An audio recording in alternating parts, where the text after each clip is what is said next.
Un essai inédit consacré Mylène Farmer décortique la carrière de la chanteuse à travers le prisme du genre et de l'histoire.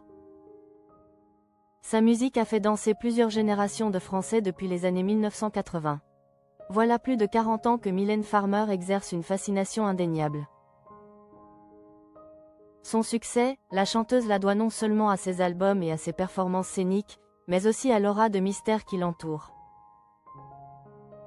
Disponible aux éditions du Seuil depuis ce vendredi 16 janvier, Mylène Farmer, la diva pop a l'ambition d'éclairer les différentes facettes de son œuvre d'une manière inédite.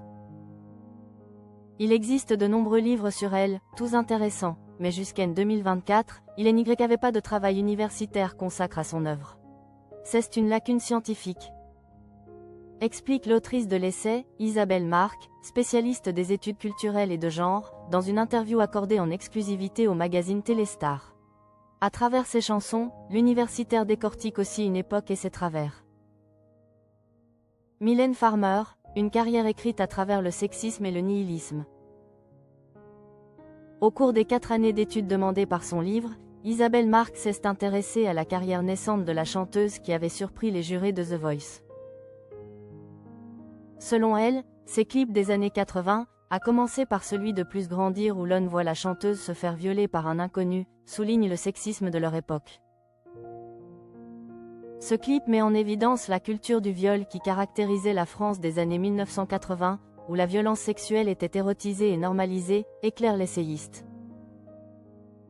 L'ouvrage s'intéresse également au nihilisme véhiculé dans les paroles d'un autre grand tube de Mylène Farmer, Désenchantée, paru en 1991. Sur une musique enjouée, l'artiste déclare que plus rien n'a de sens, plus rien ne va. Un paradoxe que Isabelle Marc impute à l'époque marquée par la fin des utopies, le chômage croissant, entre autres. Aujourd'hui encore, il n'est d'ailleurs pas rare de lire l'expression génération désenchantée dans les manifestations. Mylène Farmer, une artiste passée de femme-enfant à héroïne digitale. Passionnant, Mylène Farmer, la diva pop analyse finement la manière dont l'artiste est passée de femme-enfant docile et aguicheuse à héroïne digitale. Sans jamais dévoiler son secret, notamment grâce à la rareté de ses apparitions. Plus on s'éloigne de la mêlée, plus on reste au-dessus des préoccupations terrestres, plus on peut inspirer, estime Isabelle Marc. Une stratégie à la fois commerciale et esthétique. D'après les informations recueillies Téléstar, l'artiste passé par le festival de Cannes l'année dernière a d'ailleurs décidé de repousser son retour sur scène. Elle veut profiter encore un peu de cette sorte d'état de grâce qu'a été la tournée Nevermore 2023-2024, justifie un proche. En attendant son comeback, les fans peuvent se consoler avec les coffrets collector de son album live Millennium Tour, sorti il y a déjà 25 ans.